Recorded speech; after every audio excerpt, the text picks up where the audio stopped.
Bismillahirrahmanirrahim. Assalamualaikum warahmatullahi wabarakatuh. Perkenalkan, nama saya Rahmita, NIM 2025096 dari Prodi Manajemen kelas B. Baik, di video saya ini saya akan menyampaikan atau menjawab beberapa pertanyaan tentang analisis regresi, di mana pertanyaan yang pertama yaitu, berapakah koefisien determinasi dari data analisis regresi? Baik, sebelum kita mengetahui berapakah koefisien determinasi dari data analisis regresi, terlebih dahulu kita mengetahui apa itu analisis regresi. Baik, analisis regresi atau biasa disingkat sebagai ANAREG adalah metode yang digunakan untuk mengukur pengaruh variabel bebas terhadap variabel tergantung.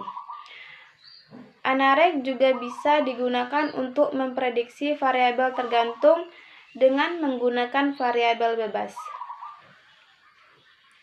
Variabel pertama disebut juga sebagai variabel tergantung, dan variabel kedua disebut juga sebagai variabel bebas.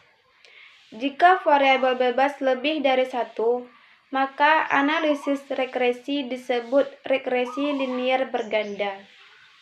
Disebut berganda karena pengaruh beberapa variabel bebas akan dikenakan kepada variabel tergantung. Itulah sedikit penjelasan tentang analisis regresi. Baik, sekarang saya akan menjawab pertanyaan nomor 1 tadi. Jawabannya yaitu, berdasarkan tabel output SPSS model summary, pada data terlampir diketahui nilai koefisien determinasi atau R-square adalah sebesar 0,9436.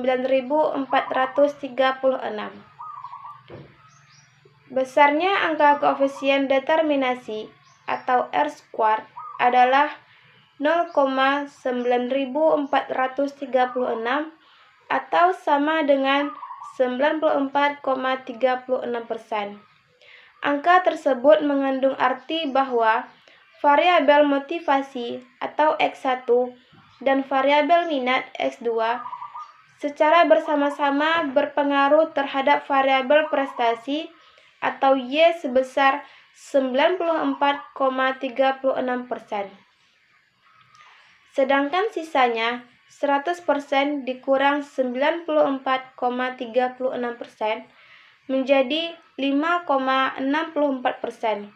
Dipengaruhi oleh variabel lain di luar persamaan regresi ini atau variabel yang tidak diteliti.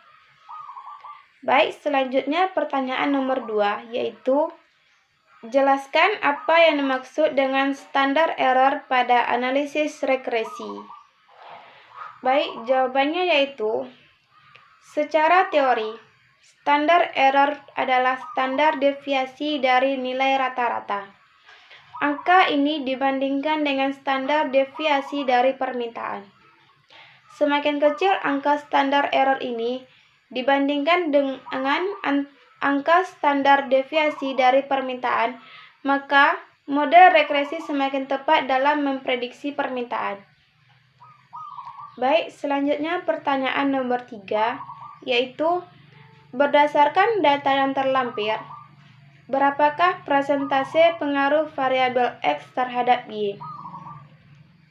Baik, untuk jawaban nomor 3 yaitu, berdasarkan hal tersebut, dari output SL, terlihat bahwa dengan tingkat kepercayaan 95%, maka koefisien regresi untuk pendapatan yang sebesar 0,36 dalam faktanya ditingkatkan populasi akan berkisar antara 0,13 sampai dengan 0,58. Selanjutnya dari informasi kolom 1-5 tabel 3 ditambahkan informasi dari tabel 1 dan tabel 2, kita dapat meringkas persamaan regresi menjadi sebagai berikut. Pada baris pertama adalah persamaan regresi dengan koefisiennya. Dan baris kedua adalah standar error untuk masing-masing koefisien. Dan baris ketiga adalah nilai T hitungnya. Di samping nilai R kuadrat dan T hitung, perhatikan pada nilai T dan F ada bintang 1 dan bintang 2. Seringkali orang menandai dengan bintang 1, yang menunjukkan uji tersebut signifikan pada taraf nyata 55%. Dan bintang 2 sebagai signifikan pada taraf nyata 1%. Dari persamaan regresi menunjukkan koefisien harga bernilai negatif, yang berarti berlawanan arah antara harga dan permintaan. Besaran koefisiennya berarti bahwa dengan asumsi pendapatan tidak berubah, maka setiap kenaikan harga Rp1.000, karena dalam kasus kita ini satuannya adalah Rp1.000, maka kita menggunakan rupiah. Maka permintaan barang akan turun atau berkurang sebanyak 13,31 unit.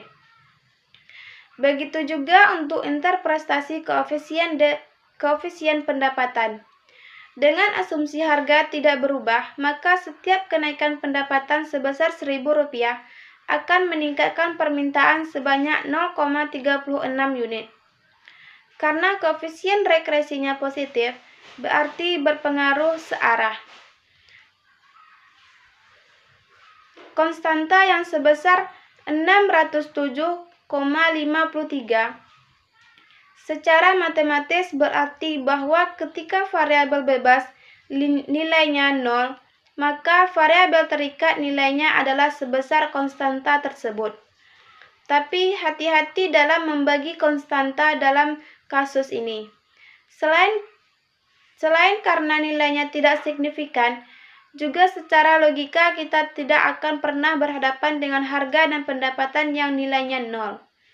Harga barang dengan nilai bukan barang ekonomi atau orang tidak termasuk dalam analisis kita. Demikian juga dengan mungkin orang yang tidak punya pendapatan bisa membeli barang yang ada harganya. Baik, itulah jawaban nomor 3. Selanjutnya pertanyaan nomor 4. Pertanyaan nomor 4 yaitu, jelaskan apa yang dimaksud dengan adjusted R-squared. Baik, jawabannya yaitu, adjusted R-squared merupakan suatu sifat penting R kuadrat adalah nilainya merupakan fungsi yang tidak pernah menurun dari banyaknya variabel bebas yang ada dalam model. Oleh karenanya, untuk membandingkan 2 R kuadrat dan 2 model, orang harus memperhitung banyaknya variabel bebas yang ada dalam model ini. Ini dapat dilakukan dengan menggunakan adjusted R-squared. Baik, hanya itu yang dapat saya sampaikan. Lebih dan kurang saya mohon maaf. Wabillahi taufiq wal hidayah. Wassalamualaikum warahmatullahi wabarakatuh.